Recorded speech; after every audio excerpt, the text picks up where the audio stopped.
нэг муухай зүйл олж уншлаа. Хуульчийн нэр барьж жирийн иргэдийг дарамтлан шорон гяндангаар айлган сүрдүүлж зодод зөхөж явдаг Ганхүүгийн Батбаяр гэж итгээд улсын хуралд нэр дэвших санаатай юм гинэ. Энэ тухай Батбаяр зод улсын гэрнээ шоронд орох шахсан Тайванбаатар хуульчдын холбооны хурал дээр мэдүүлжээ. Тэрээр надад ийм нэг өслөг байна. Одоо яах вэ хэмээн нэлээд олон хүнтэй уулзсан ч туслахын олдоогүй. Бүгд л Батбаяраас айж байсан гэсэн ба ийм нэг бичлэг гэдэг нь гудамжинд Батбаяр зодуулж, адгадуулж, мангастуулж байсан бичлэгээ хэлж байгаа юм байна. Харин тэр гар гэмтээсэн гээд байгаа тухайн тус хурлын протоколын 7 дугаар хуудсанд байх бөгөөд энэ хуудсанд маш ноцтой үг өгүүлбэрүүд байна. Жишээ нь манай Батбаяр нөгөө шоронд хийн гэж дарамтлаад байсан Тайванбаатартайгаа нэг удаа уулзаад чи ихнэрээ шүүх хэмлэгт үзүүлээд дүгнэлт гаргуулчихсан байсан уу юу? Ямар дүгнэлт гарна уу ахт нь асуудалгүй. Наадах чинь зүгээр л цагаан цаас штэ. Их усвал тэр дүгнэлт гаргасан эмчид чинь юм бичээд хариуцлага тооцоолчих чадна шүү хэмээн дарамтлаж байжээ. Иргэдийн эрхчлөө аюулгүй байдлын төлөө ажилладаг хамгийн амин чухал байгууллага болох шүүхийн шинжилгээний хүрээлэнгийн шийдвэрийг өөрчлүүлж чаддаг гэдгээ мань Батбаяр хэвнэг хэлсэн байна шүү дээ. Түүнээс гадна энэ хуудасны 22 дугаар мөрөнд прокурорын тогтоол гарсан хэрэг хэрэгсэхгүй болсон. Батбаяр өмгөөлөгч өөрөө Зуслангийн байшин дээрээ юм зөөж байхдаа гараа гэмтээсэн гэсэн байна билээ. Хуульч хүн буруу мэдээлэл өгч болохгүй гэж бодож байна хэмээн Тайванбаатар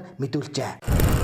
Одоо та бүхэн бодоод үз. Хэн нэг хүнтэй муудалцсан л бол түүнийг заавал шоронд хийх гэж оролдог аимшигын муухай дотортой хүн гэдэг нь үгээр харагдаж байна. Хэргийг ахин сүхэл Тайванбаатар ээжигээ нүүлгэж ирсэнд 2018 оны 12 дугаар сарын 15. Харин өмгөөлөгч их Батбаярын гар гэмтсэн гэх асуудал нь 20 хоногийн дараа буюу 2019 оны 1-р сар. Төсөөлөн бодвол хэрэг явдал болоод өнгөрснөөс хойш манд Батбаяр өөрөө гараа гэмтээчгээд адсны юм. Энэ муу гар ёстой цагаа олж хугарлаа. Одоо үүнийг чинь шүүх хэмжиг дээр очиж тэр муу даварсан бацаан дээр тогуулчихдаг хэрэгэ гэсэн болж таарах гээд байна. Өмнө нь ариун туулын эмэг бүгжийг ламбардаас авч өгөх гэж амтын хүнтэй хэрүүл маргаан үүсгэж байхдаас гар сарууга гэмтээсэн гэж гомдол гаргасан байдаг шүү дээ. Дандаа хугарч бяцарч байдаг ямар хатсан гоймнуу тэр Батбаярын гар. Энэ мэтэр баасан хатсан ч түүнийгээ бусад очих гээд явдаг энэ аимшигтай этгээд улсын хуралд нэр дэвших гээд явж байгаа гих тухай тус хурлын протоколын 6 дугаар хуудсанд тэмдэглэн үлдсэн байна. Энэ тухай Тайванбаатарын мэдүүлгээс уншаад өгье.